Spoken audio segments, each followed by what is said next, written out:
wherever you are joining from, please do the same.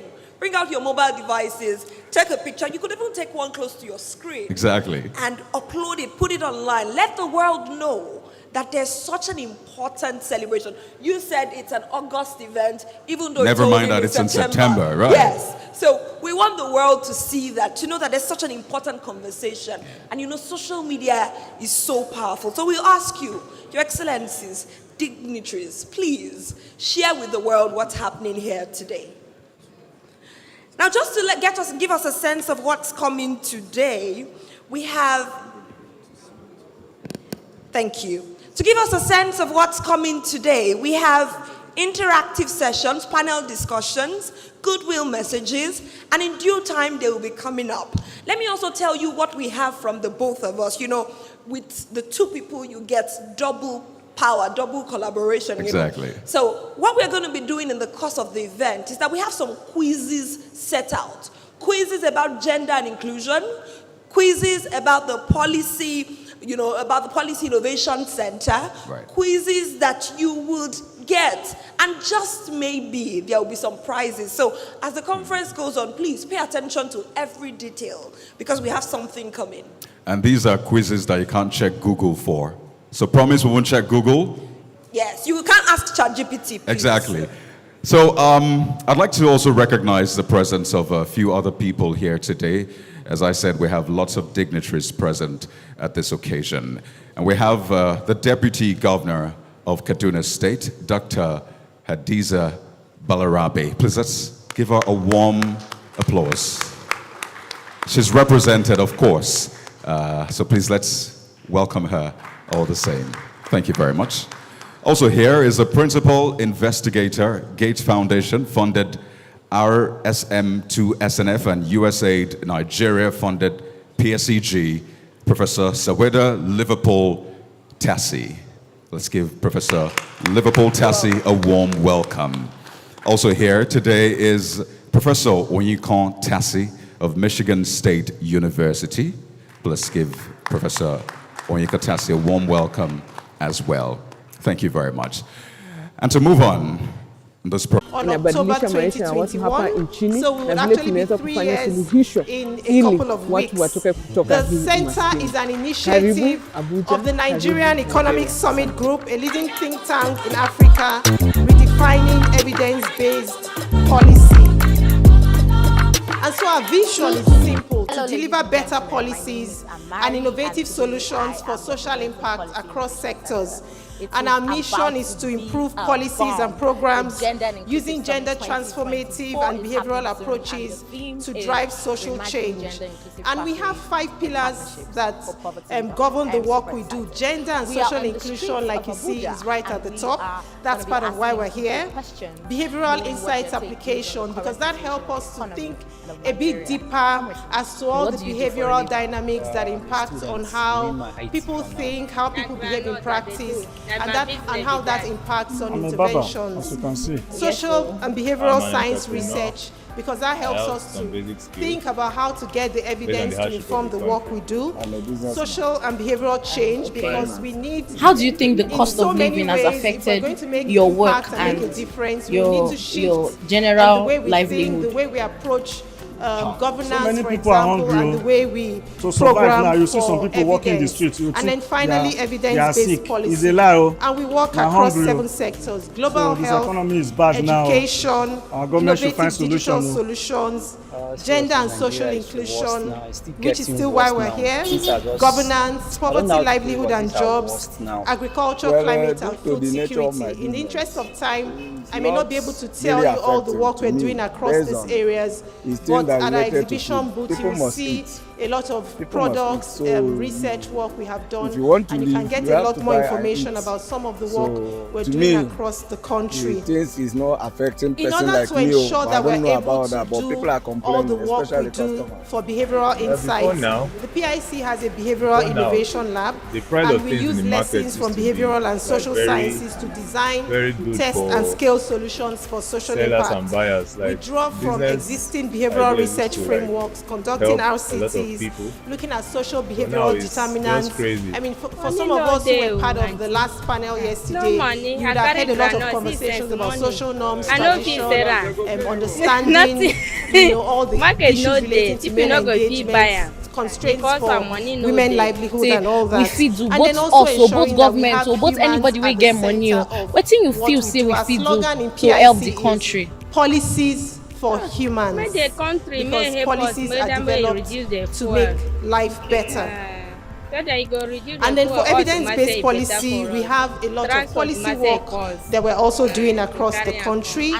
Social and behavioral science research, like I talked about, walking around the country, looking at what the evidence says about what will work for interventions. And then, of course, social and behavioral change. The session yesterday was supported by the Ford Foundation, for example, and on that project, we are exploring ways of ensuring that traditional and religious rulers can be better involved in GBV policy processes. And then we have a gender foyer, now coming to why we're here today. So the PIC Gender Foyer is an innovative multidisciplinary hub that serves as a platform for capacity development, networking, research and partnerships to advance gender-responsive policies, programs and practices in Africa. And the focus areas of the foyer are policy and governance, gender system strengthening, and gender and social inclusion. So under policy and governance, we promote we do a lot of work around advocacy for gender equity and inclusion for women, persons with disability, young persons and other marginalized groups through platforms such as the Gender and Inclusion Summit. All these conversations are coming together for that purpose, to ensure that we can continue to think about what gender responsiveness means for us in Africa.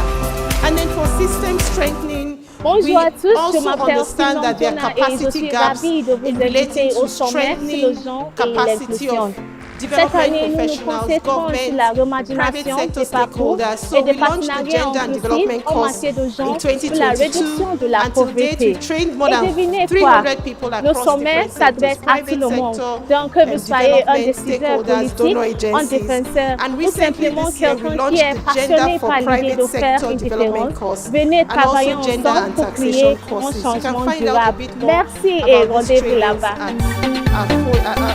information desk. And Gender Network Africa is like a new baby of PIC with all the conversations happening around gender.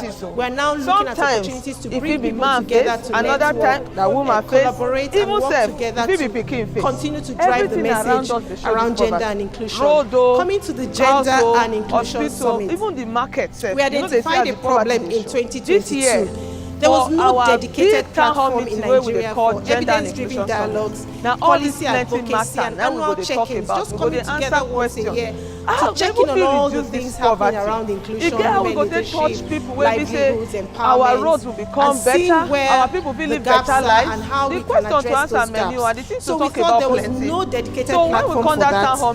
And we all agree that gender and social inclusion requires sustained advocacy and collective action, and a dedicated platform is needed to drive that. And so, in trying to solve this problem, the Gender and Inclusion Summit commenced in 2021. We're in our third year, and there are 4 things we have in mind. Knowledge sharing, so a lot of people are here, not just connecting together, but also learning. 2024 wato Gender and Inclusion Summit 2024 wannan kibiyar namu Policy Innovation Center tana wa fili gayata duka kare daga kungiyoyi daban-daban ku zo mu hada kai burin mu shine mu tattauna hanyoyi da zamu rage talauci a Nigeria mun gode sai mun ganku.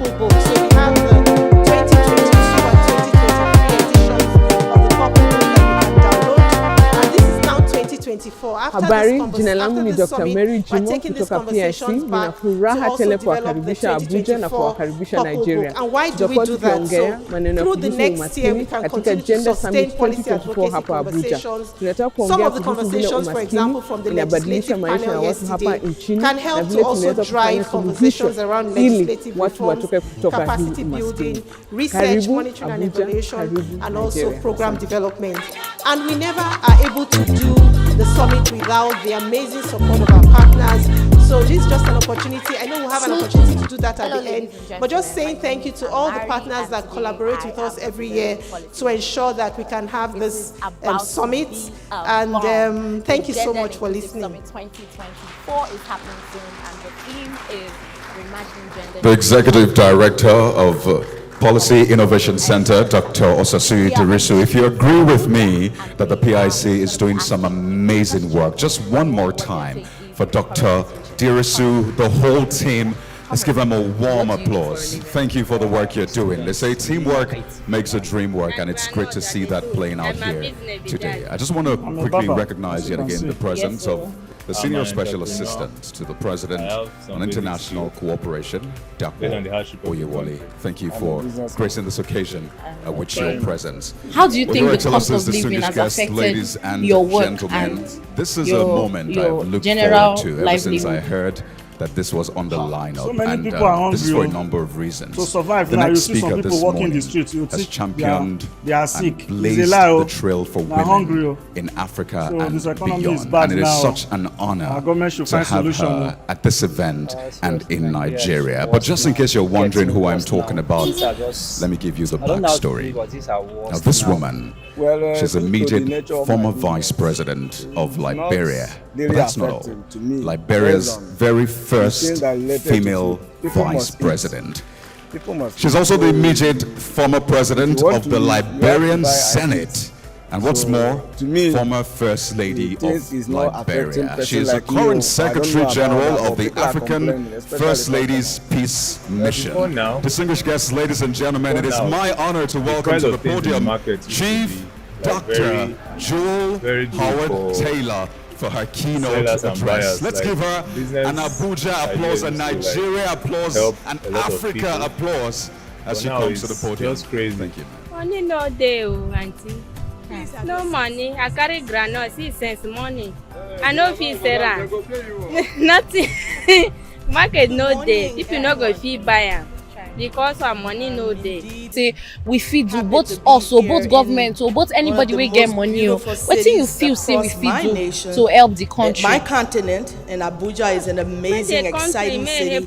I always am happy when I have an opportunity to visit here. Can we clap for our beautiful Abuja? A name that rings bells across the nations of the world. Yes. Permit me to stand on existing protocols by saying, Excellencies, distinguished ladies and gentlemen, my friends, my brothers, all other protocols observed. I'm pleased to be here this morning on this beautiful Thursday. I feel like they know what they're I thank God for allowing me an opportunity to come here to Abuja. They know what they're supposed to do. You know, travel across Africa is still difficult. You go from Monrovia to Accra, to Lomé, and then to Abuja. But I remember in 1997 or 1998, we had to go to Paris to come to Abuja. So we've gotten a little bit better, but we still have a long way to go. Let me extend my thanks and appreciation to Dr. Tayo the nature of the Aduloju, no matter what you said, and to my sister, they are on their own. Dr. Osasu, for inviting me to be a part of this important we'll be watching them. I'm truly grateful. Well, I believe that, and I don't take it for granted, especially when you leave official office. If not, for people to keep calling and saying, come, let's hear your voice and find out how you can be a positive force for good. It is a privilege and an honor for which I'm grateful. I want to also say thank you to the Almighty God. Bonjour à tous, je m'appelle Simon Tona et je suis ravie de vous inviter au sommet sur le genre et l'inclusion. I was here a few weeks ago, and there was a riot and a protest. And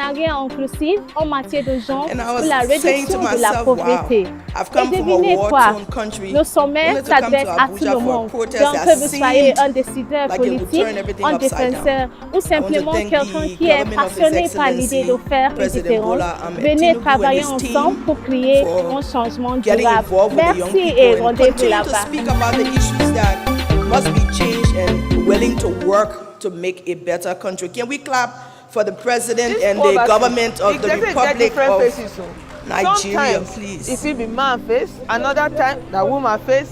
It's important. If it be pikin face.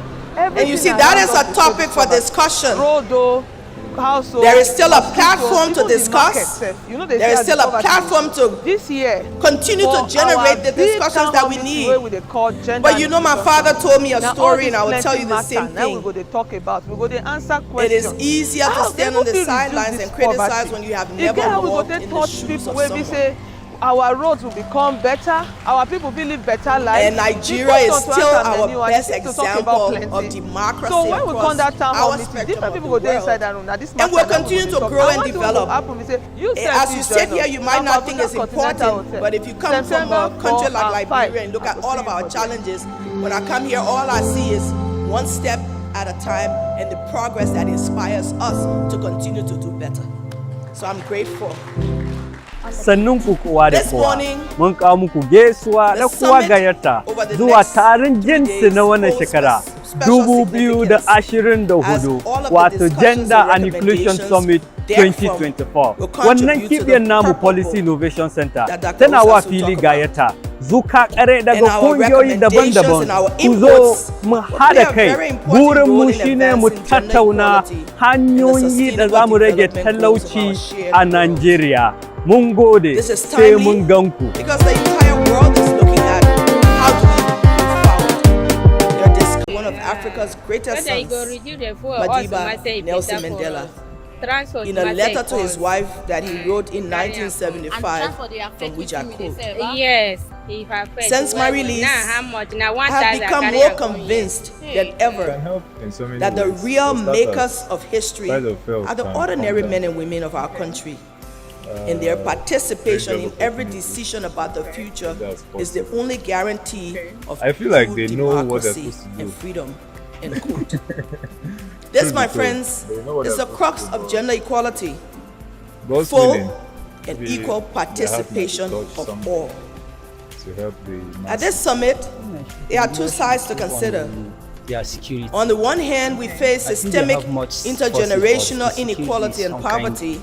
On the other hand, there is a small group of gatekeepers who hold keys to solving these problems, but remain reluctant to act. The government, no matter what you say. Before we delve into these issues, let me invite you for a moment to close your eyes and reimagine the world as you think it should be.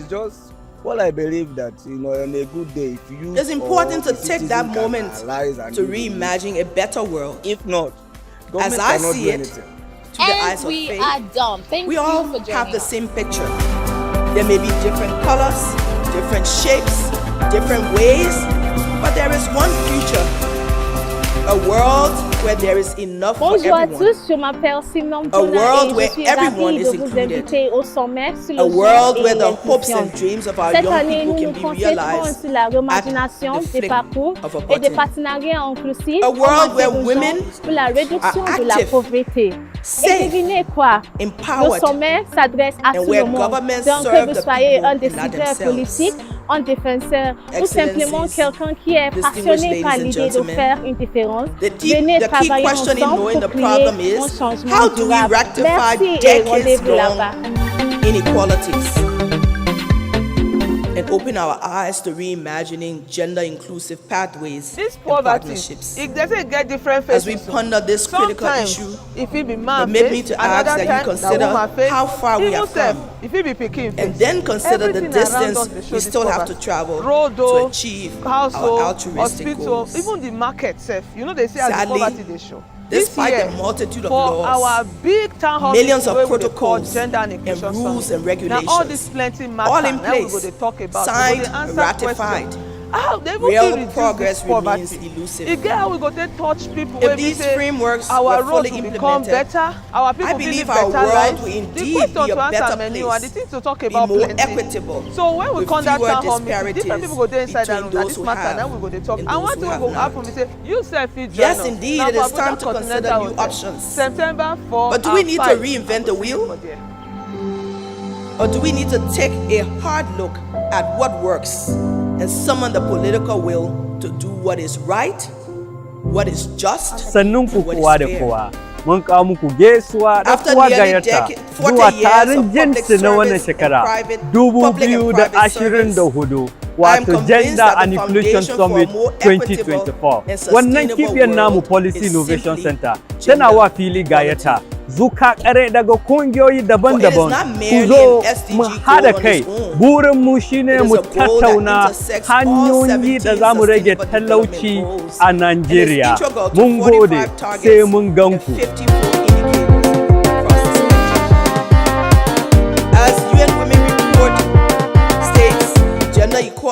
Habari, jina langu ni Dr. Mary Jimo kutoka PIC. Nina furaha tele kuwakaribisha Abuja na kuwakaribisha Nigeria. Tutakuwa tukiongea maneno ya kuhusu umaskini katika Gender Summit 2024 hapa Abuja. Tunataka kuongea kuhusu vile umaskini inabadilisha maisha ya watu hapa nchini na vile tunaweza kufanya suluhisho ili watu watoke kutoka hii umaskini. Promoting their social, economic, and political participation leads to a more productive economy, reduced poverty, and more resilient societies and families. Hello, ladies and gentlemen. My name is Yet, despite the overwhelming evidence that we have from one report from one sector to the other, why are women and girls who make up half of the world's population still ignored? Why is their inclusion and empowerment still not fully embraced as the best path towards sustainable development and poverty reduction?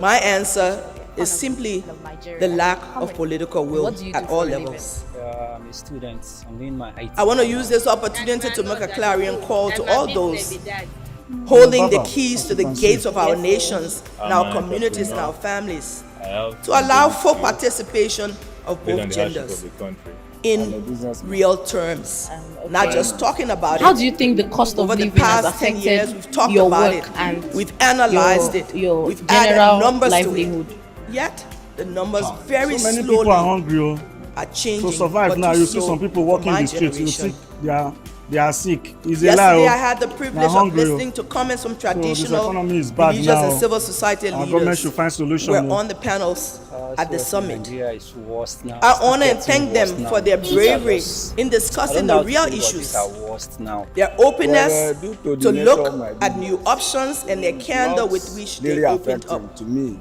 but I must admit, one statement touched my heart. People must eat. So one of the monarchs said, if you want to live, that normally traditional rulers are regarded as gods by their people. The things is not affecting person, and they believe like that whatever they say that, comes directly from the gods. Especially customers. This is true. Now, and that their words carried great weight in the market used to be and actually become divine decrees. Whatever they say, whatever they do is mimicked and followed by the great and the small. Help a lot of people. No one dares go against the ruling of a monarch. Because normally by a single proclamation, harmful practices like child marriage, FGM, gender-based violence, and the exclusion of women can be eradicated. We feed you both also, both government or both anybody we get money. What thing you feel we feed you to help then the it's country? only fair to state that since they have such influence over those they lead, all that is required is a simple political will to implement gender quotas, to allow women to serve, and to create a space for equal participation in politics and in governance. In doing so, they can also address structural programs and plans which address economic disparities, ensuring women have the same financial and economic support as their male counterparts. I therefore call on our traditional, local, and religious leaders to begin to use their voices for good, to shift the balance and change the dynamics. Excellencies, ladies and gentlemen, today I stand before you as a witness to the challenges women face. I think they over the past 40 years, I have endured it all. It's not much like that. I am she whose father told her that politics was not for women. I am she whose husband told me that I should sit at home and not do anything that would seem to compete with him. when They all are I on their own. desired They do was to what be they a like. helpmate. Even though I say they should do something, they I am can't do she anything. whose brothers So we'll told be me that watching although I them. had We lifted just- my hands to all I contest believe that, for an on a elected good day, position of youth Senate in or my the nation, citizen can I should arise brace and do the myself needful. as I would never win. If not, government cannot do I am anything. she And whose male we are colleagues done. asked me Thank why you I was for joining speaking us. on the Senate floor when I had nothing of value to contribute. And why did I want to lobby for gender quotas or removal of harmful customs and traditions Bonjour à which tous, they je would never m'appelle agree to Simon do? Jonah et je suis ravie de vous I'm inviter au she sommet who sur some le members genre of the et international l'inclusion. community Cette année, nous were nous public in their concentrons sur la stance remarigination that I was des not fit parcours to et serve des my nation as partenariats vice inclusifs president en matière de because of genre the pour crimes la of my réduction husband. de la pauvreté.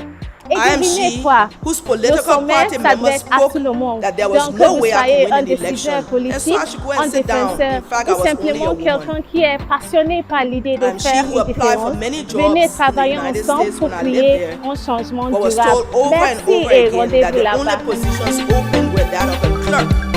Though I had a degree in economics for my nation's premier institution of learning. This poverty, it doesn't And get she who different faces. desire for greater Sometimes, economic opportunities if it be for man women face, another was time constantly that woman told face, that the even only self, if it be opportunities for pikin face. women was Everything around us microcredit. dey show this poverty. Why microcredit? Road, If a man household, applies to a hospital, even the financial market sef, institution you know they for say as the funding for poverty his dey show. innovation This of his year, plans, for he's our never given big town hall microcredit. meeting wey we dey call And they said gender to and me, you inclusion either take the summit. microcredit Na all for the this women plenty matter or you na we get go dey nothing. talk about. We go dey answer questions. I'm she How who in they an, go fit in an reduce attempt to this be the poverty? best E get how we go politician I take could touch be, people wey be I've say been asked our over roads will and become over better, by our my people will live children. better life. Why was I The so question busy to answer with the many things and of the the things to talk nation about and not plenty. there for So when we important come that family town hall gatherings meeting, different people go and dey at inside that times room. Na when this they matter needed na me we the go dey most. talk. And one thing wey go happen be say I am you she sef who fit is join us. constantly Na for harassed Abuja and Continental intimidated Hotel. by those who September think 4 my and ambitions 5, are too high for there. and I should sit and retire. I've been blessed to get this far.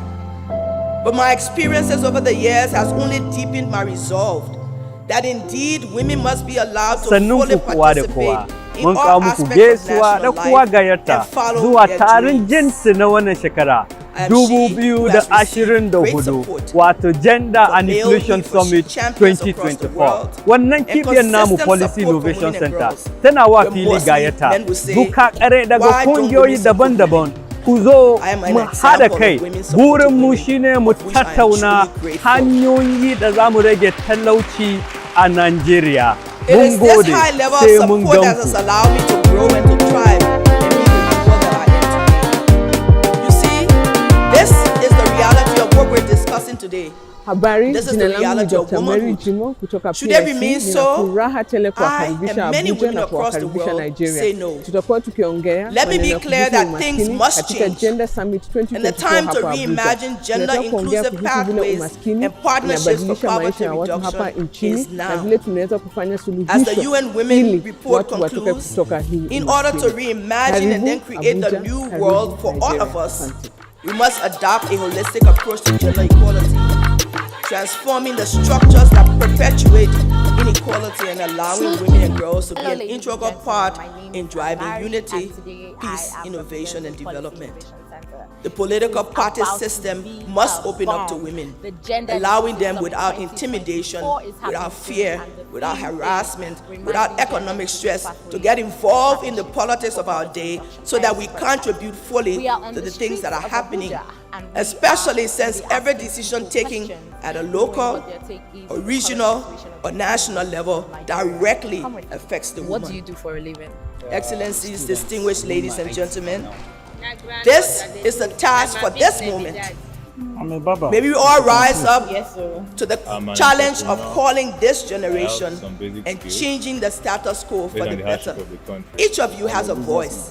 Each of you can make a difference, especially How do you our think the male cost of counterparts. living has By just a affected voice, your work by just a and word, the your world can change in a general moment. livelihood? So we don't have to reinvent the wheel. So many We people have are all hungry, of the tools necessary to at our survive now, disposal. you see some people walking May the we streets, stand you up think and call they are for sick. a new It's a day, lie, oh. They total are hungry, oh. inclusion, which So brings this to economy bear is bad more now. innovation because you Our have government should find 100% solution, oh. of your population participating, Nigeria more is worse opportunities now. It's for all. getting worse now. Things are just, I don't know how to put it, but things are worse now. Well, due to the nature of my business, it's not really affecting to me based on is things that are related to food. People must eat. People must eat. So if you want to live, you have to buy and eat.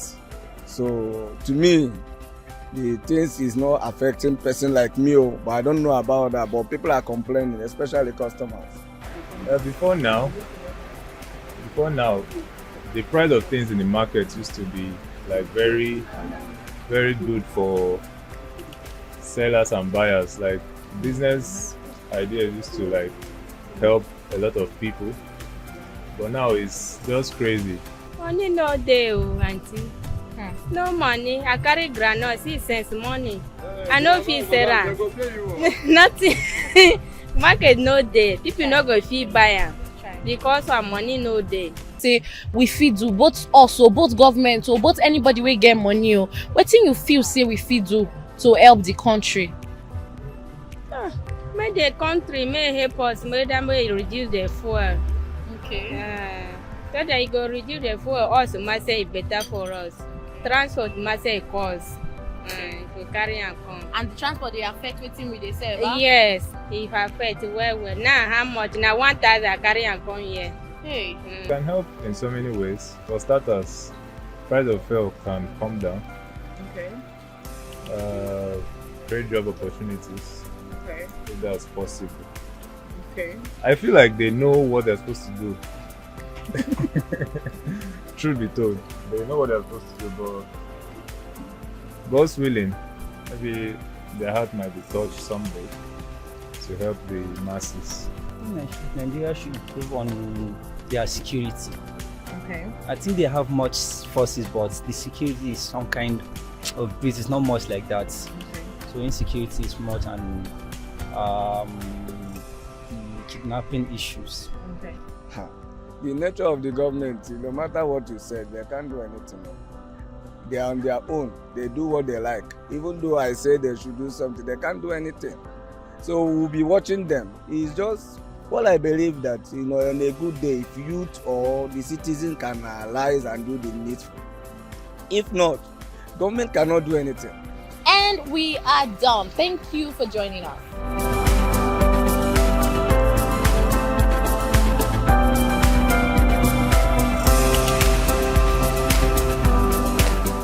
Bonjour à tous, je m'appelle Simon Jonah et je suis ravie de vous inviter au sommet sur le genre et l'inclusion.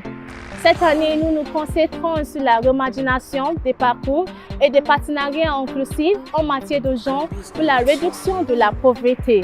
Et devinez quoi? Le sommet s'adresse à tout le monde, donc que vous soyez un décideur politique, un défenseur ou simplement quelqu'un qui est passionné par l'idée de faire une différence, venez travailler ensemble pour créer un changement durable. Merci et rendez-vous là-bas.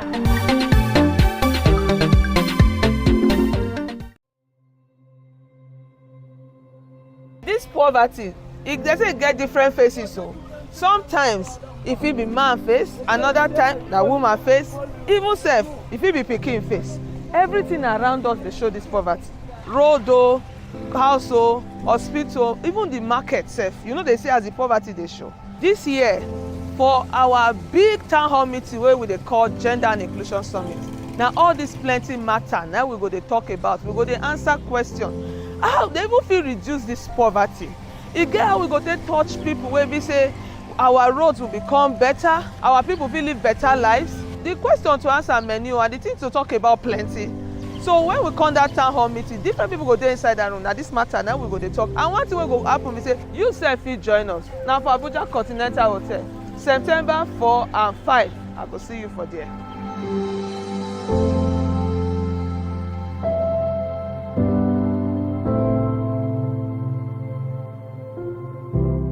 Sannunku kowa da kowa, mun kawo muku gaisuwa da kowa gayyata zuwa taron jinsi na wannan shekara 2024 wato Gender and Inclusion Summit 2024. Wannan kibiyar namu Policy Innovation Center tana wa fili gayyata zuka kare daga kungiyoyi daban-daban ku zo mu haɗa kai.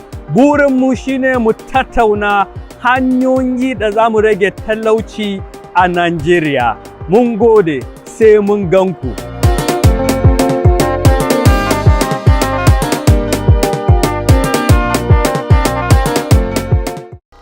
Habari, jina langu ni Dr. Mary Jimo kutoka PIC. Nina furaha tele kuwakaribisha Abuja na kuwakaribisha Nigeria. Tutakuwa tukiongea maneno kuhusu umaskini katika Gender Summit 2024 hapa Abuja.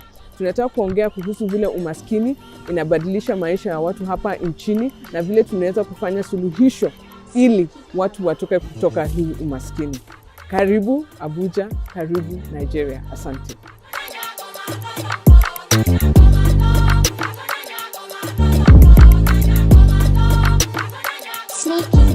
Hello ladies and gentlemen, my name is Amari and today I am representing Policy Innovation Center.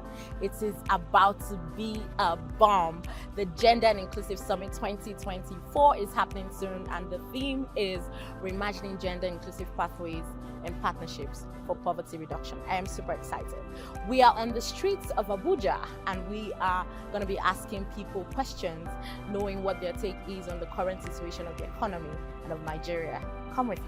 What do you do for a living? I'm a student. I'm doing my IT for now. Na granola that they do. That my business be that. I'm a barber, as you can see. Yes, sir. I'm an entrepreneur. I have some basic skills based on the hardship of the country. I'm a businessman. Okay. How do you think the cost of living has affected your work and your general livelihood? So many people are hungry. To survive now, you see some people walking the streets, you think they are sick. It's a lie. They're hungry. So this economy is bad now. Our government should find solution. Seriously, Nigeria is worse now. It's still getting worse now. Things are just, I don't know how to put it, but things are worse now. Well, due to the nature of my business, it's not really affecting to me based on it's things that are related to food. People must eat. People must eat. So if you want to live, you have to buy and eat. So to me, the things is not affecting person like me, but I don't know about that. But people are complaining, especially customers. Before now, the price of things in the market used to be like very, very good for sellers and buyers. Like business ideas used to like help a lot of people, but now it's just crazy. Money no dey, auntie. No money. I carry granola, 6 cents money. I no fit sell am. Nothing. Market no dey. People no go fit buy am because our money no dey. Say we fit do both us or both government or both anybody wey get money. Wetin you feel say we fit do to help the country? Make the country may help us, make them reduce the fuel. Okay. So that you go reduce the fuel, also must say it better for us. Transport must say cost to carry and come. And the transport they affect wetin we dey sell? Yes, it affect well. Now how much? Now 1,000 carry and come here. Hey. It can help in so many ways. For starters, price of fuel can come down. Okay. Great job opportunities. Okay. If that's possible. Okay. I feel like they know what they're supposed to do. Truth be told, they know what they're supposed to do, but God's willing, maybe their heart might be touched someday to help the masses. Nigeria should improve on their security. Okay. I think they have much forces, but the security is some kind of business, not much like that. Okay. So insecurity is more than kidnapping issues. Okay. The nature of the government, no matter what you said, they can't do anything. They are on their own. They do what they like. Even though I say they should do something, they can't do anything. So we'll be watching them. It's just what I believe that, on a good day, if youth or the citizen can analyze and do the needful. If not, government cannot do anything. And we are done. Thank you for joining us.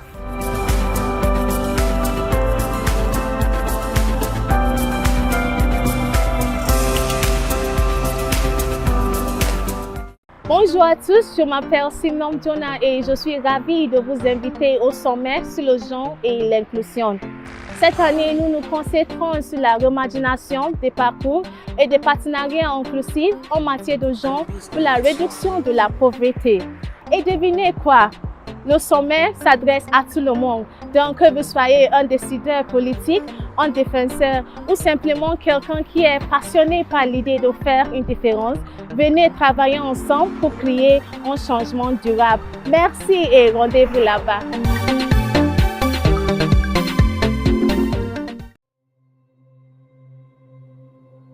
This poverty, it doesn't get different faces. So sometimes if it be man face, another time na woman face, even self if it be pikin face.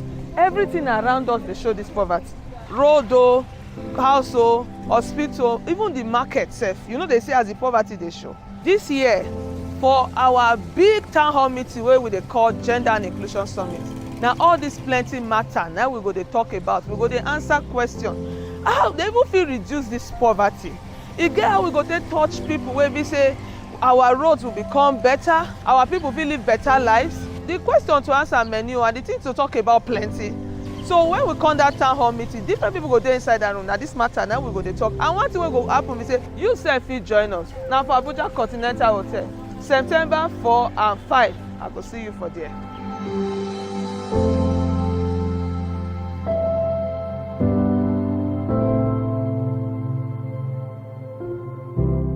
Sannun ku kowa da kowa, mun kawo muku gaisuwa da kowa gayyata zuwa taron jinsi na wannan shekara 2024 wato Gender and Inclusion Summit 2024. Wannan kibiyar namu Policy Innovation Center tana wa fili gayyata zuka kare daga kungiyoyi daban-daban ku zo mu hada kai.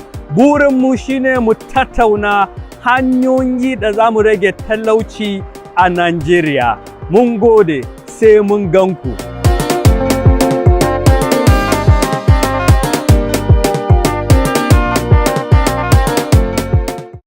Habari, jina langu ni Dr. Mary Jimo kutoka PIC. Nina furaha tele kuwakaribisha Abuja na kuwakaribisha Nigeria.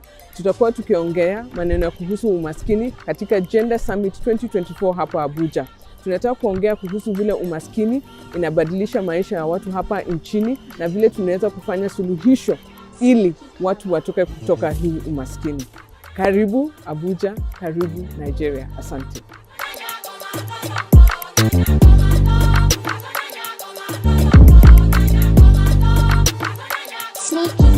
Hello ladies and gentlemen, my name is Amari and today I am representing Policy Innovation Center. It is about to be a bomb. The Gender and Inclusive Summit 2024 is happening soon and the theme is reimagining gender inclusive pathways and partnerships for poverty reduction. I am super excited. We are on the streets of Abuja and we are going to be asking people questions, knowing what their take is on the current situation of the economy and of Nigeria. Come with me. What do you do for a living? I'm a student. I'm doing my IT for now. Na granola that they do. That my business be that. I'm a barber, as you can see. Yes, sir. I'm an entrepreneur. I have some basic skills based on the hardship of the country. I'm a businessman. Okay. How do you think the cost of living has affected your work and your general livelihood? So many people are hungry. Oh. To survive now, you see some people walking the streets, you think they are sick. It's a lie. Oh. They're hungry. Oh. So this economy is bad now. Our government should find solution. Oh. Seriously, Nigeria is worse now. It's still getting worse now. Things are just, I don't know how to put it, but things are worse now. Well, due to the nature of my business, it's not really affecting to me based on it's things that are related to food. People must eat. People must eat. So if you want to live, you have to buy and eat. So to me, the things is not affecting person like me, but I don't know about that. But people are complaining, especially customers. Before now, the price of things in the market used to be like very, very good for sellers and buyers. Like business ideas used to like help a lot of people, but now it's just crazy. Money no dey, auntie. No money. I carry granola, 6 cents money. I no fit sell am. Nothing. Market no dey. People no go fit buy am. because our money no dey. Say we fit do both us or both government or both anybody wey get money o. Wetin you feel say we fit do to help the country? Make the country may help us, make them reduce the fuel. Okay. So that you go reduce the fuel, also must say it better for us.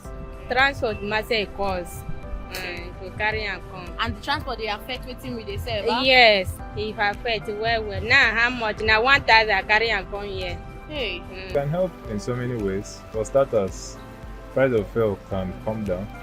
Okay. Create job opportunities. Okay. If that's possible. Okay. I feel like they know what they're supposed to do.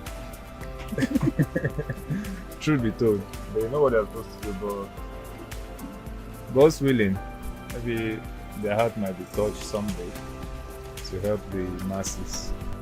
Nigeria should improve on their security. Okay. I think they have much forces, but the security is some kind of it is not much like that. Okay. So insecurity is more than kidnapping issues. Okay. The nature of the government, no matter what you said, they can't do anything. They are on their own. They do what they like. Even though I say they should do something, they can't do anything. So we'll be watching them. It's just what I believe that, on a good day, if youth or the citizens can analyze and do the needful. If not, government cannot do anything. And we are done. Thank you for joining us.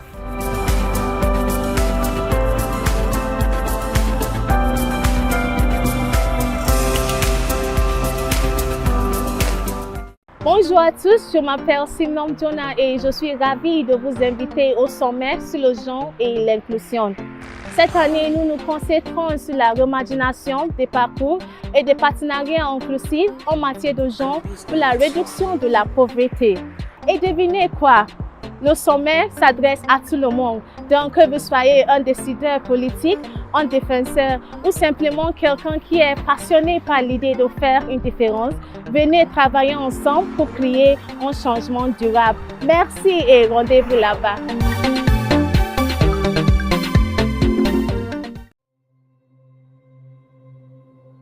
This poverty, it doesn't get different faces. So sometimes if it be man face, another time na woman face, even self if it be pikin face.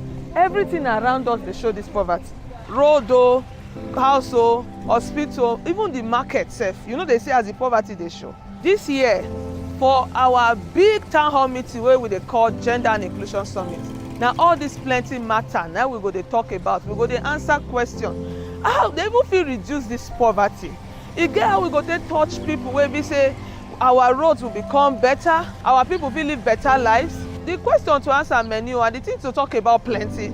So when we come that town hall meeting, different people go there inside that room. Now this matter, now we go to talk. And one thing will go happen, we say, you sef fit join us. Now for Abuja Continental Hotel, September 4 and 5, I go see you for there.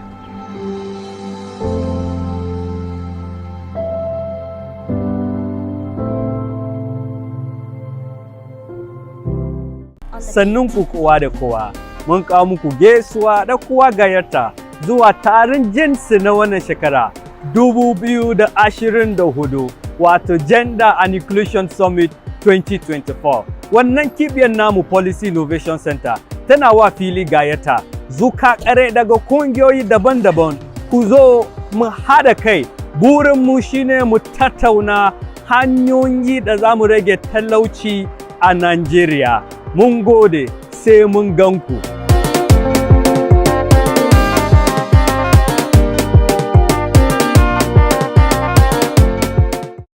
Habari, jina langu ni Dr. Mary Jimo kutoka PIC. Nina furaha tele kuwakaribisha Abuja na kuwakaribisha Nigeria. Tutakuwa tukiongea maneno kuhusu umaskini katika Gender Summit 2024 hapa Abuja. Tunataka kuongea kuhusu vile umaskini inabadilisha maisha ya watu hapa nchini na vile tunaweza kufanya suluhisho ili watu watoke kutoka hii umaskini. Karibu Abuja, karibu Nigeria. Asante.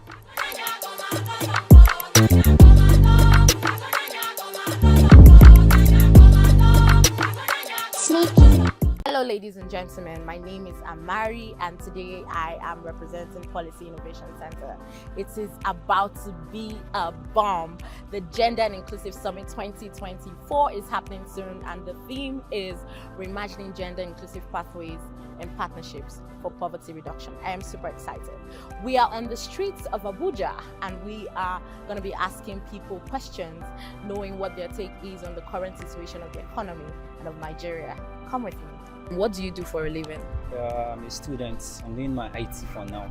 Na groundnut that they do. That's my business with that. I'm a barber, as you can see. Yes, sir. I'm an entrepreneur. I have some basic skills based on the hardship of the country. I'm a businessman. Okay. How do you think the cost of living has affected your work and your general livelihood? So many people are hungry. Oh. To survive now, you see some people walking the streets, you think they are sick. It's a lie. Oh. They're hungry. Oh. So this economy is bad now. Our government should find solution. Oh. Seriously, Nigeria is worse now. It's still getting worse now. Things are just, I don't know how to put it, but things are worse now. Well, due to the nature of my business, it's not really affecting to me based on it's things that are related to food. People must eat. People must eat. So if you want to live, you have to buy and eat. So to me, the things is not affecting person like me, but I don't know about that. But people are complaining, especially customers. Before now, the price of things in the market used to be like very, very good for sellers and buyers. Like business ideas used to like help a lot of people, but now it's just crazy. Money no dey, auntie. No money. I carry groundnut, 6 cents money. I no fit sell am. Nothing.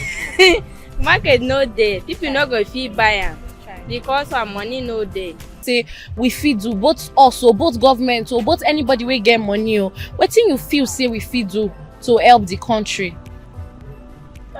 Make the country may help us, make them reduce the fuel. Okay. So that you go reduce the fuel, also must say it better for us. Transport must say cost. To carry and come. And the transport they affect wetin we dey sell? Yes, it affect well. Now how much? Now 1,000 carry and come here. Hey. It can help in so many ways. For starters, price of fuel can come down. Okay. Great job opportunities. Okay. If that's possible. Okay.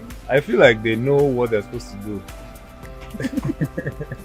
Truth be told, they know what they're supposed to do, but God's willing, maybe their heart might be touched someday to help the masses. Nigeria should improve on their security.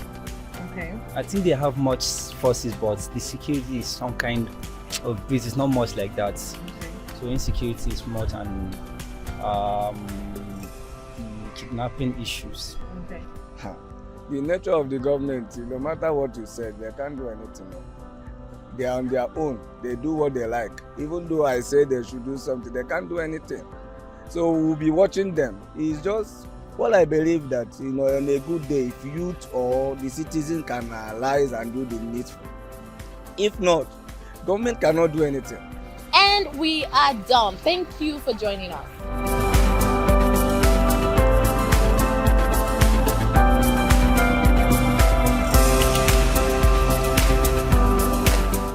Bonjour à tous, je m'appelle Simon Jonah et je suis ravie de vous inviter au sommet sur le genre et l'inclusion.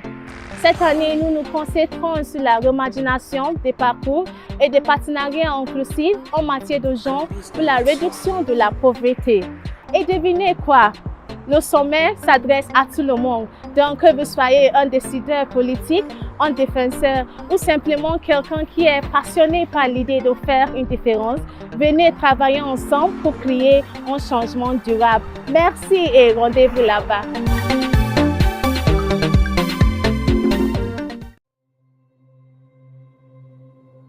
This poverty, it doesn't get different faces. So sometimes if it be man face, another time na woman face, even self if it be pikin face.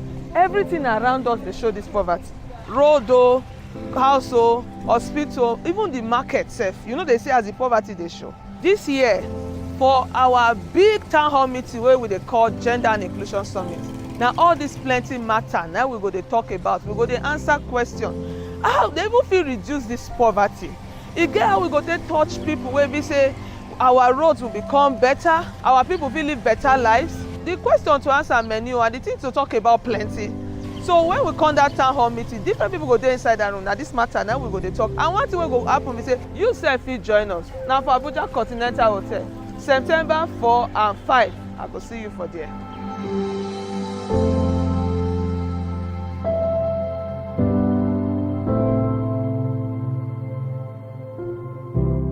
Sannun ku kowa da kowa, mun kawo muku gaisuwa da kowa gayyata zuwa taron jinsi na wannan shekara 2024 wato Gender and Inclusion Summit 2024. Wannan kibiyar namu Policy Innovation Center tana wa fili gayyata zuka kare daga kungiyoyi daban-daban ku zo mu hada kai. Burinmu shine mu tattauna hanyoyi da za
Okay.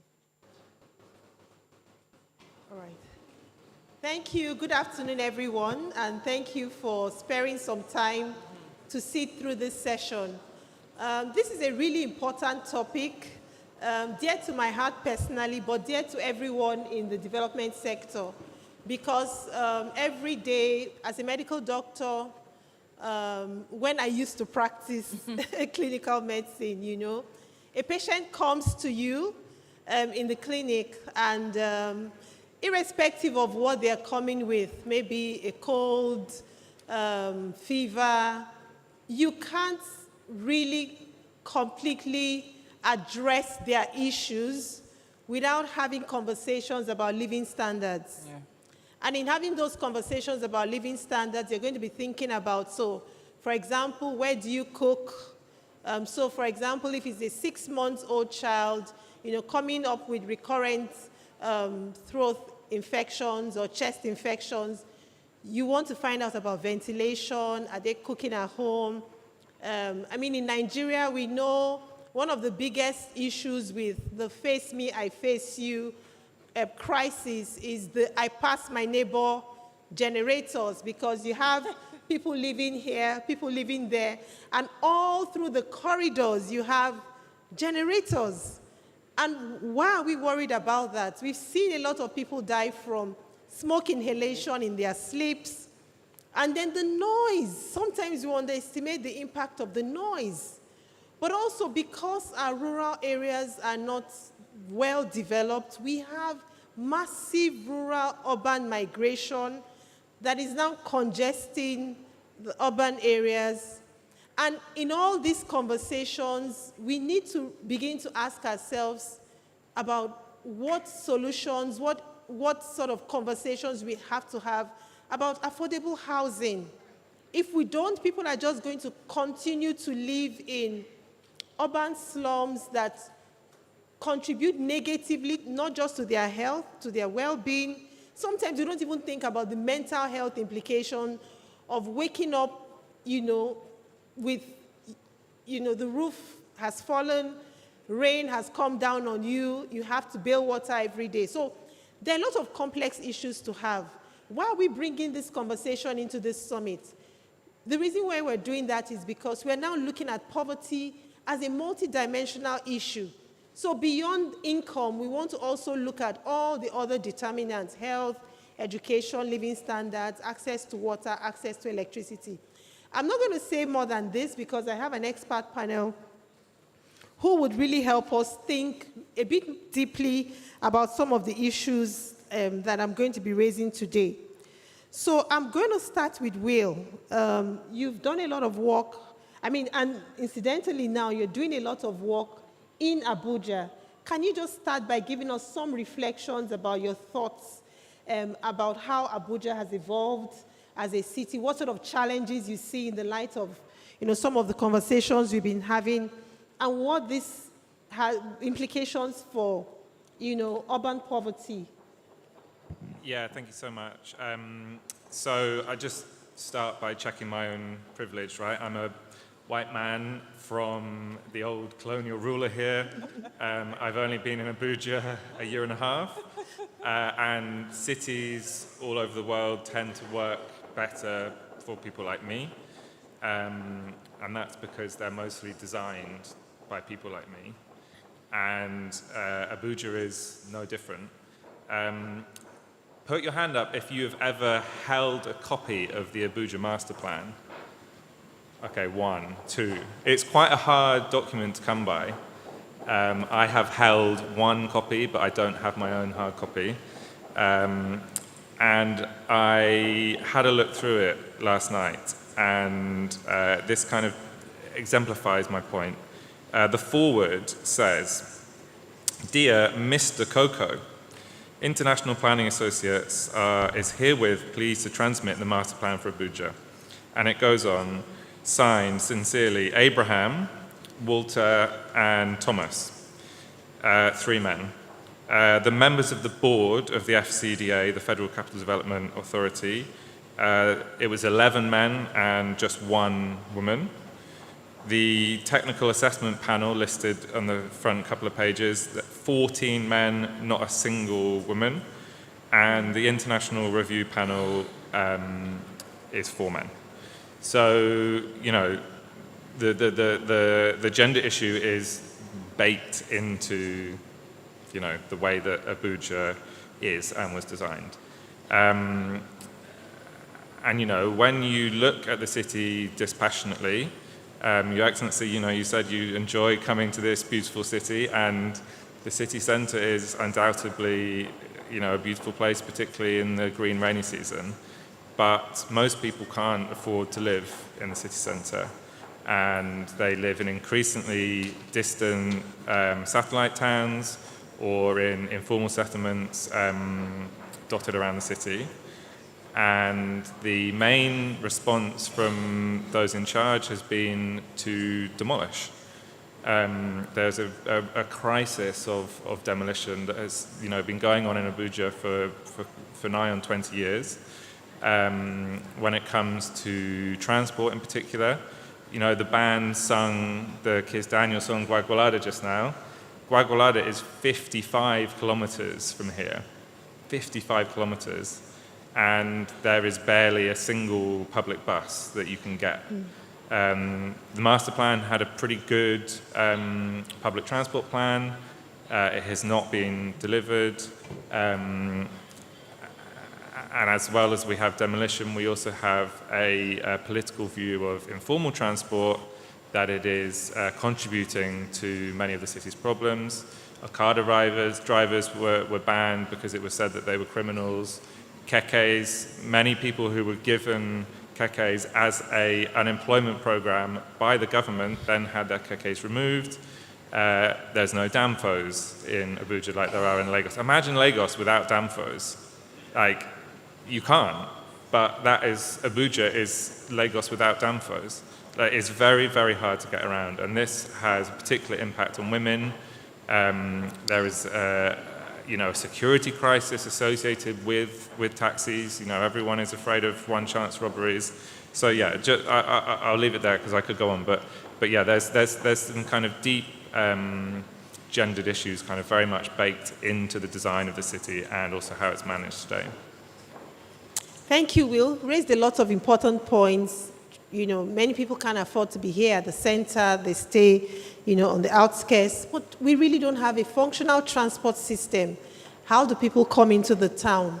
And then we also see that the available transport, which is, taxis, we have a crisis of one-chance taxis in Abuja. And when we think deeply about all this, the woman is really still at the center of, everything. She has to move goods from the market. She has to. How do people even transport goods in Abuja? And we wonder why things are expensive. I will turn over to Doyin now. Doyin, you build, and I know you're someone who is very passionate about affordable housing. Is it really achievable in the light of what we know people earn? And purchasing power, access to opportunities for this. And also, if you could also reflect on how this affects, different genders, when you now look at bringing collateral for loans and all that. But is affordable housing even possible in Nigeria? Are we there? Is that a conversation that we can start to have now? And please also speak about the transportation issue. Okay. Thank you very much, Dr. Derisu. And I quite agree with Will about the transportation challenges we have in Abuja. I think, yes, we have a great master plan, but we don't have access. All over the world, people don't live in the central business districts. They wake up in the morning, they take about 30 minutes commute to their work, and they take it back. So that's about an hour commute every day. But it's predictable, right? You get there by 6 a.m., the train or the bus is there, and you come back home about the same time. The challenge for us is that we need mass transit system, right? Because we have a lot of great satellite towns. We have Kuje, for instance, like Will said. Gwagwalada is just 55 minutes away from city center. That is not far at all. That's about 20, 25 minutes commute every day, right? But the problem we have is the standard of living in those environments are really poor, right? So there's no security, there's no access to water, the roads are bad, no healthcare system, no education. So everybody sort of comes to the city center because everyone deserves good standard of living. But let's leave that aside. Talking about affordable housing, I think it is possible. We just need to be a bit creative about the solutions, right? There are two factors, two C's we consider when it comes to affordable housing. The first is the cost factor. We have the land, we have the cost of materials, we have the cost of labor. In Nigeria, the only thing we have going for us is the cost of labor because of our population. We have so much supply such that we can have labor affordable. But land is really difficult to acquire because all of the land belongs to the government, right? And until we have policies, good policies, sound policies in place, we can't really tweak much about the land conversations in Nigeria, right? So what we have to play with is the cost of materials and also like the cost of labor. And the theme today is tagged, Face Me, I Face You. I think the problem with that type of architecture is the execution. I don't think there is anything wrong with the model itself, Face Me, I Face You, because all over the world, there is co-living. It's just a simple concept of co-living. I still lived in an environment in New York this year, a co-living environment where we shared basic resources. The problem with that architecture is the execution, where you don't have good ventilation, you don't have good planning, you don't have drainage, water, you don't have sanitation and hygiene considerations when you're executing the Face Me, I Face You concept. And we also need to know that Nigeria is not as rich as we portray it. Most of us want to have luxury, but we don't have money. In the UK, the average size of a bedroom is 3 meters by 3.5 meters. That's about 9-10 square meters. But in Nigeria, you want to sell a product to someone and the person is asking you for a 25 square meters size of a room, but you don't even have the money, right? We're talking about a UK environment that's got mortgage, that have a very productive environment, low unemployment, and mortgage is about single digits, about 2-3% you can get mortgage and pay for 30 years. But in Nigeria, where we don't have all of those factors, we want luxury. So we need to reevaluate our priorities, our expectations on housing.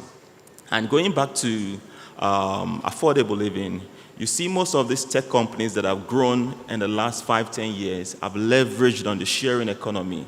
You see Uber, you see Airbnbs and the likes. Things are growing, so there's nothing wrong with sharing, right? But I think there's a lot of cultural constraints with the challenges. For me, when I get a piece of land, what I want to do is maximize it to the best, right? I'm not thinking about luxury. People ask me, when are you building terraces, when are you building duplexes? There are a lot of people who don't have homes, so when I have a land that I bought for 50, 100 million naira, I can't afford to just build 2 homes. I want to max it out to have 12, 16 apartments there. But unfortunately, not many Nigerians are also embracing that kind of culture. So there is a need to orientate people, right? Education, awareness, that we're not as rich as we think.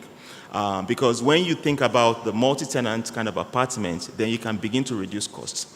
Another factor with cost reduction is the building materials. We need to embrace alternative use of materials.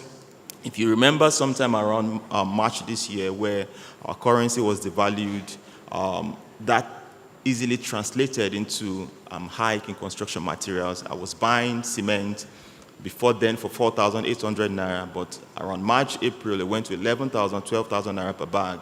Reinforcement Y12, about 4,800, went to 13,000, and we still need to survive. So we need to move away from these materials that are heavily dependent on foreign exchange, right? And we have these materials in Nigeria. We have wood, we have bamboo, we have laterite. For laterite, we can use that for stabilized earth blocks, right? But what we find out happen in Nigeria is that we prefer to export our raw materials without refining them. Where the value comes in is in the refining, right? And that's the same problem we're having with our crude oil today, because we have these raw materials we prefer to sell and import. So most of the building materials are imported. That's very, very wrong, and that's where the problem is. So let's imagine the government is not even giving us land for building, because I believe the government should be giving us land directly, those who can develop. There are different metrics you can set in place and parameters to really check that these developers have capacity, but let's imagine that the government is not even doing great work. We ourselves must utilize the available and easily accessible construction materials. Stabilized earth blocks just needs a little bit of cement and a lot of laterite, and that gives you an eco-friendly property, right? People are using bamboo across the world. If you go to South Africa, you see bricks being used. Even in the UK, that is wealthy, they use bricks. But for us, we still think luxury. I think most of our challenges are around the cultural issues and values. I feel it is possible if we embrace this creative thinking in housing. Thank you. Thank you so much, Doyin. You've highlighted a lot of important points. So there has to be kind of that culture shift in the way we think about owning homes, first of all. Maybe not a very big, maybe maximizing land to do a lot better. And then maybe also thinking about how to maximize cost or reduce the cost of building. Interesting. Thank you so much. Comfort. Let's come down to gender and inclusion. How do we imagine, we're looking at gender inclusive pathways for poverty reduction. First of all, can you just highlight how all this conversation that we've been having would impact on women, persons with disability, vulnerable groups? This concept of affordable housing, urban planning, transportation. I want you to kind of open us to see how, when we get into this dimension, what sort of disparities exist for vulnerable groups, and what sort of legal frameworks can be put in place to protect them and ensure that we are bridging these disparities as it relates to housing and basic infrastructure for living standards. Thank you very much. There's a lot to say, and we've been saying quite a bit over the course of the 2 days. Gender disparity is at the heart of a lot of the issues that we face. And if we're going to be fair, it affects the men also. We have elevated the conversation to such a point now where, by and large, women have a lot more latitude to do what they want to do, how they want to do it, in comparison to maybe in the last 10, 15 years. The question is then, how are the women harnessing that newfound power and situating it within their problems for the next crop of women? I think for me that would be the first thing, because charity begins at home. Physician heal thyself. So women, you have new power. You are able to go out more. You are able to you're able to sit down at the table too and negotiate. We have a lot of women who are bank MDs. You're talking about you don't have access to money, but your fellow woman is the one sitting down there. So why really aren't you getting the money? Is it because you're not focused on your goal and we're facing vanity and living instead of building for the next generation of women, including us? So women, for me, would be the first thing. The second thing would be the fact that we are women. It's almost as if there's a target on your back once you're born as a woman. Simple. So already that reduces your chances. It already makes it a difficulty for you because you are a woman. The question for me with the intersection in the disparity is the question, what is the problem?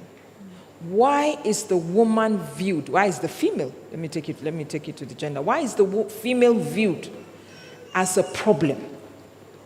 You, the man, came through a woman. There's no other way you can come.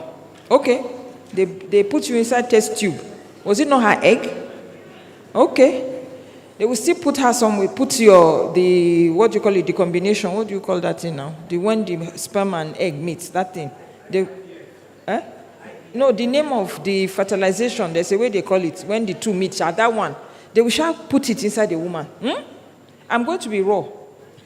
That same woman that you claim you love, you like, that same auntie and all, will open her legs and give birth. She will yell. I have back problem. I don't have to tell you why I have it. And I'm going to live with it for the rest of my life. Yet every day I have to fight because I'm a woman. Why? Number 3 is democracy versus government. How? Our representatives. You told us that democracy, you, the men, it's you people in Greece some centuries ago, that democracy is meaning for rule of the people, for the people, by the people. We said, okay, you are leaders, we'll follow you. We go, whether it is by the steal the ballot box or whatever, you are inside the National Assembly. Because you said you understand the language. You said you come from the land. You say you feel for the people. You understand it. Yet when you go there, I don't know what happens. We have to help them. What happens to them when they get there? Because when they were looking for this thing, they were on their knees. Oh. They were begging. They were in our houses every day. We gave them audience. We had the power. We said, we'll give it to you because all of us can go to the government and be asking for things. You know that women are the ones that need it because most of you are men in the place. Yet, once again, we have to fight. We have to beg. We have to cajole you. I attended a seminar where at the end of it, they told us that we needed to massage your ego, even in the 24th century, because in the 21st century, we have to keep massaging your ego because the only thing you have as a man is your ego, and that the woman has everything. So once your ego is emasculated and taken away from you, you have nothing. That's what I'm being told. I'm a lawyer. I went to school, the same school halls that men went to. Well, they say we should talk this in true, huh? Okay, I can go on, ba? Okay, thank you. I never finished. Let me check my notes. You know, old age has entered. Marital status. A woman goes to look for a piece of property. And I will talk even as a female. What is your business with who I'm sleeping with? What's your business? I came to rent house. I came to buy house. What has that got to do with the fact that I decently came? I said, please, I like this property. I have the money. I want to rent it. This is my profession. This is what I do. Maybe the idea is to make sure that the next circle of rent, I can pay it. Abi? You want to also make sure that you're not bringing a demon to live in to disturb people, isn't it? Why did you don't even look at anything that you said, where is your husband? I don't have. I don't want. What's the problem? Give me a house. So marital status. Okay, I have not finished. The housing schemes. In developed societies, you have, even though, yes, there's a decline in their methods now. I think in America, it's called the projects. In Britain, it's called council flats. But there's a system, there was something that they were doing to help this deficit and to help women especially, because a lot of the times it was the women who had issues and they made provision for them to live in these places. In our own, it would be the face you, I face me. Face you, I face me. I agree with what he said, that I don't think there's anything wrong with it, because even now we're having living situations where we are all co-sharing and all that. I think the issue goes beyond that. It's the issue of training. We are badly behaved. We are selfish. We are dirty. I don't want to live with that. I want to live in those developed societies. As human beings, they are self-developed. They know that they have to think of the next person, because if they think of the next person, it's a pay it forward. Yeah. Here, we only think of ourselves. Yeah. And we are only thinking in your own, myopic space. And that affects. Yeah. I think the doctor wants to stop me, so I'll wait for her to give me another opportunity, then I'll continue. Thank you very much. I mean, she's raised two important points. One of my colleagues in PIC, it took her a very long time to rent her apartment recently, because once she gets in there and they ask her if she's married, when she says no, that is the end. Yes. So she went on for months until she finally got a landlord who wasn't bothered about, her marital status. And the last point she also made about, being disciplined. So many times the reason why people can't explore, affordable housing also has to do with being able to, so many years ago, I made up my mind that I was never going to live in a flat arrangement anymore, because you would be the only one to pay for, the communal things like cleaning the facility. People just don't want to cooperate, and I don't know why. But if we really want to address affordable housing and begin to think about cheaper ways of ensuring that people have decent living. These are conversations that we need to have. Because I want us to take questions. I'm going to do one last quick round in 1 minute. So, Will, from your experience, what sort of public-private partnerships can help with reflecting on new approaches for affordable housing and transportation in Nigeria? Yeah, it's interesting you brought up the UK experience, and the UK experience on council housing, as we call it, is that it's always a fight, and it's a very political fight. And we had lots of council housing up until the 80s, and then it was unfortunately our first female Prime Minister who cancelled that programme, but it's taken decades to fight, and it's a political choice to, any government has a certain amount of money in its budget, and it is a choice as how they spend it.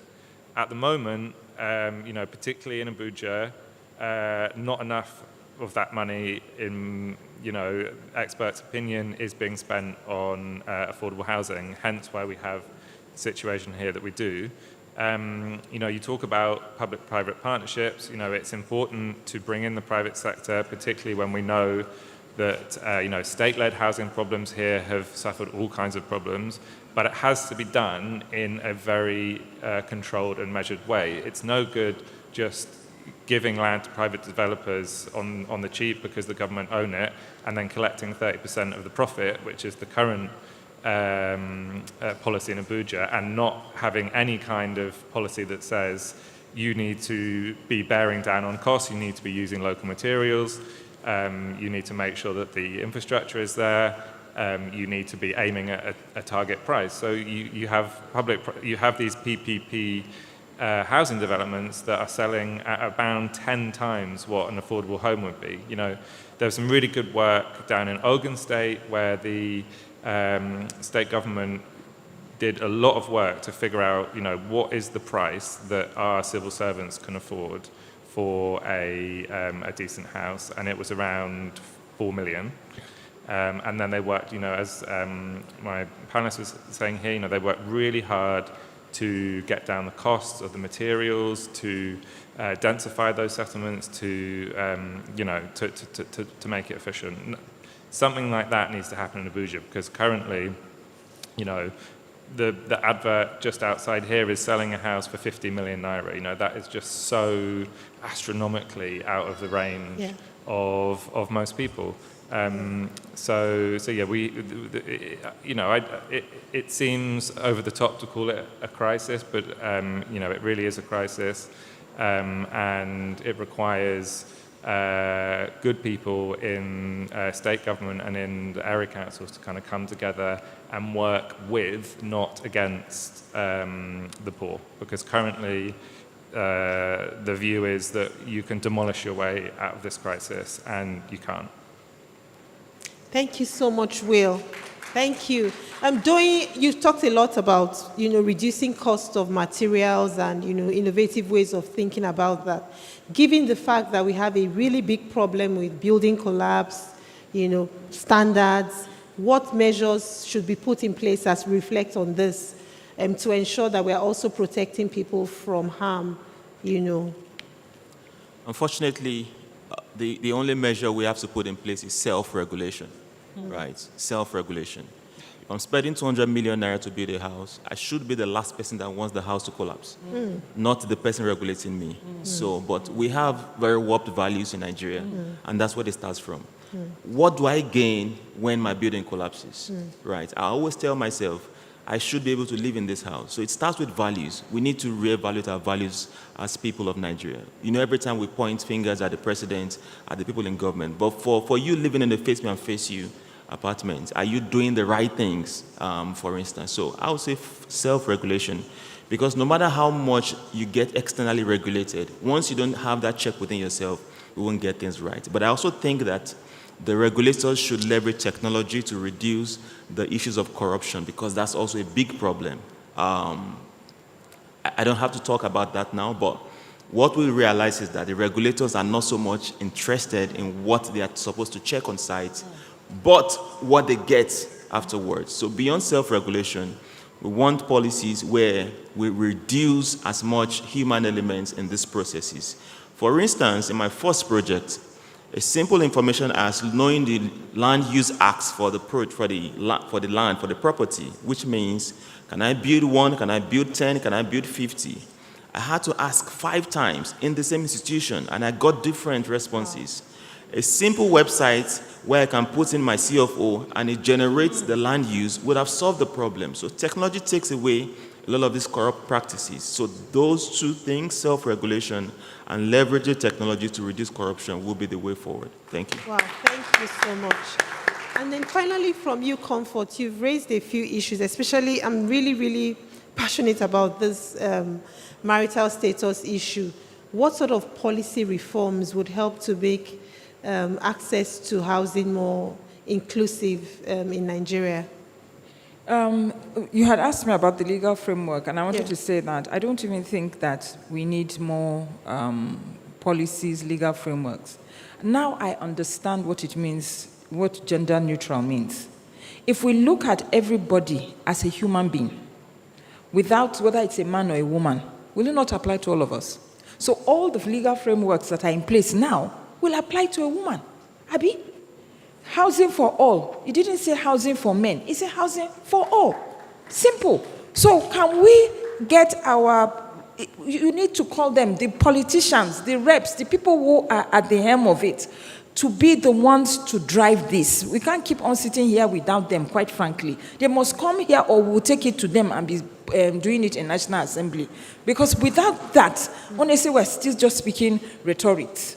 Can I still say one more thing? Okay, let's get 1 or 2 quick questions. Okay.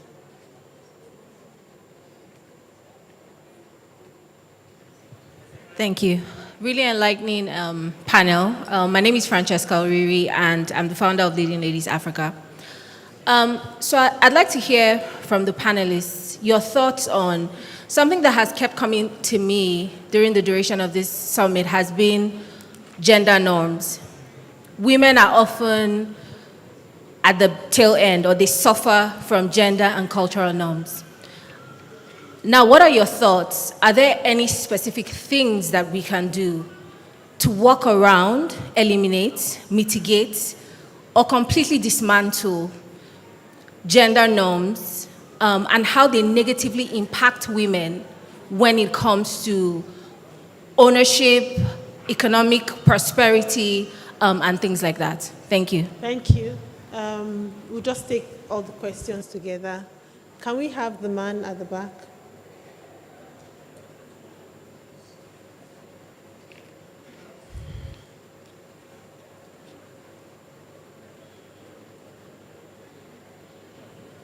All right.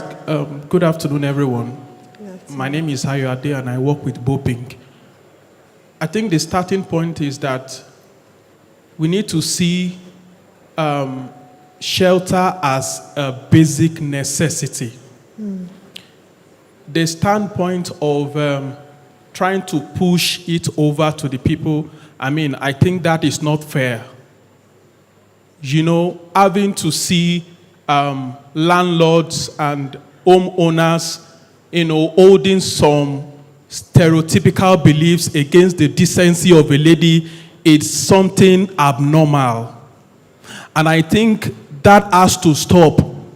Questioning whether a lady is decent or not, that is something that should not even be a point for consideration in the first place. And I think there must be maybe a stringent measures against landlord taking such moves. I borrow an example from what was done in Ekiti. There should be like maybe gender office or something where these matters can be reported.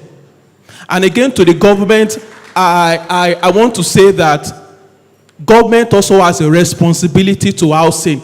How about social housing programs? Is that out of place for government to have that enabling environment for the people to afford houses? While I was leaving the other time, I saw a lady standing by the road for how many hours? So if she had to be living from that location down to the city center, she's vulnerable. That in itself will exacerbate the existing vulnerabilities. These are issues we need to talk about and come out with clear-cut actions. Now, in terms of housing, how about driving innovations? Every time we refer to United States, United Kingdom, what are those practical insights we can really put to work here and not just having rhetorics? I think it's time to get to work. Thank you. Thank you.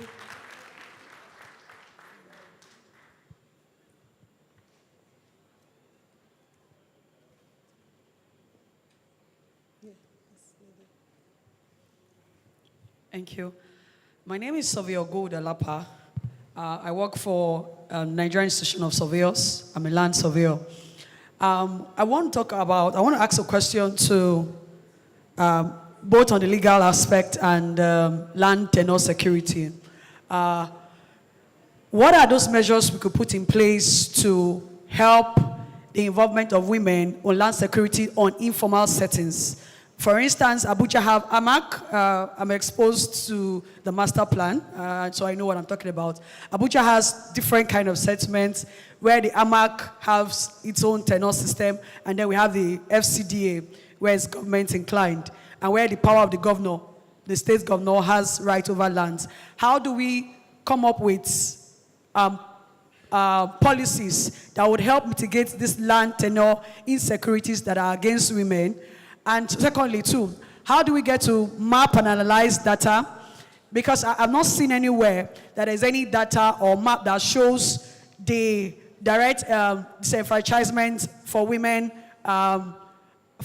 having to have land insecurities. We don't have such information, especially in Abuja. We don't have that information because most of the data Aegis gets is generalized. We don't have that kind of database. So how can, with technology, how do you advise that we could use to help improve data acquisitions on women involvement in land tenure insecurity? Thank you. Thank you. This side, this man in front. Yeah, thank you. My name is Dr. Unduka. I'm a senior research scholar with Cosmopolitan University in Abuja. I'm also with the Institute of Physics and Ecology. I'm a board member. I want to talk about what the gentleman said about materials and the cost of materials. You know the challenges we have in the energy industry and also in the food industry. That is what is driving the cost of materials. I want to also talk about what the gentleman said from World Bank. In every country, I'm not sure what country you're from, but I lived in the US, I lived in DC, Maryland, Virginia. I lived in London and Manchester too. In every country, you have this kind of situation where in the city center, it is always very expensive. You can't live in London Piccadilly if you're not making, or if you don't work for a hedge fund, or if you don't come from a wealthy or a family office, or if you don't work for one of the big banks, US banks. You can't live in downtown New York if you don't work for one of the big hedge funds, or if you're not in the entertainment industry or in the movie industry. So every country has its own dynamics. Nigeria is not different. Abuja is still, yes, Abuja is still one of the good places to live. I think what I'm trying to say is very simple. The gender situation in Nigeria is not just specific to one thing or another. It's specific to a lot of things in general. And I think when we're having these conversations about gender inclusion, we should try and bring as many men as possible to the table. The challenge we're having here is there is a lot of criticism of men and saying, oh, men are discriminating against women because, you know, a woman wants to rent a house and you're asking her this question and that question. To be honest with you, if a woman doesn't pay you your rent in the second year of lease and you go to the house to collect your rent and she starts to throw tantrums at you, you always have to revert back to her husband to discuss with him. Sometimes it's always in a good... See, I've lived in different countries in the world. In the US and the UK, you have that challenge. So let's get men involved in this conversation because sometimes there are complexities to these things. The way we bash out these things is not the best way to go about it. Thank you. Thank you. So we run out of time. So in 30 seconds, just respond to any of the questions you can in 30 seconds. Just to come back on that point, actually in London you can live in the city centre because there's council housing. Sorry, please can we keep it down so we can hear the responses? Thank you. So many governments ago, the state built and still owns and subsidizes cheap housing in the city centre. And that is something that, okay, look at what are the benefits of a very kind of powerful state government here? They own the land. They could, the FCT could build housing pretty much wherever they want if they wanted to. And we come back to this point about political will. So yes, every city has its own dynamics, but I think many people in this room would argue that the particular dynamics of Abuja are extremely exclusionary, and particularly for women.